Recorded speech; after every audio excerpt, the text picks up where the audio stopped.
Klabu ya Simba wanatajwa kuanza kufanya mazungumzo ya awali kwa ajili ya kumnasa kiungo mshambuliaji wa DR Congo Karim Kimvuidi, ambaye anaelekea kuwa mchezaji huru baada ya kufikia makubaliano ya kutoendelea na klabu yake ya sasa FC Ashdod mwishoni mwa msimu huu.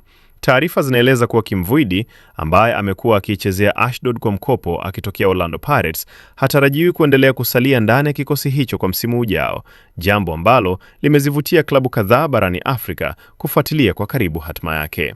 Inaelezwa kuwa viongozi wa Simba wanaona huu kuwa muda sahihi wa kujaribu kumpata nyota huyo mwenye uwezo wa kucheza nafasi ya kiungo mshambuliaji pamoja na winga zote mbili. Uongozi wa klabu hiyo unaendelea kutafuta wachezaji watakaoongeza ubora ndani ya kikosi kuelekea msimu ujao wa mashindano ya ndani na kimataifa. Kwa upande wa Simba, taarifa zinaeleza kuwa mabosi wa klabu hiyo wanafuatilia kwa karibu maendeleo ya mazungumzo hayo, huku wakiamini usajili wa mchezaji huru unaweza kuwapa nafasi ya kuimarisha kikosi bila kutumia fedha nyingi za ada ya uhamisho. Taarifa zaidi, usiache kusubscribe channel yetu ya Usajili Wetu, uwe wa kwanza kupata taarifa zote za kimichezo. Pia tunapatikana kwenye mitandao yote ya kijamii: Facebook, Instagram, TikTok pamoja na Twitter kwa jina la Usajili Wetu. Jina langu ni Shabi Graphics.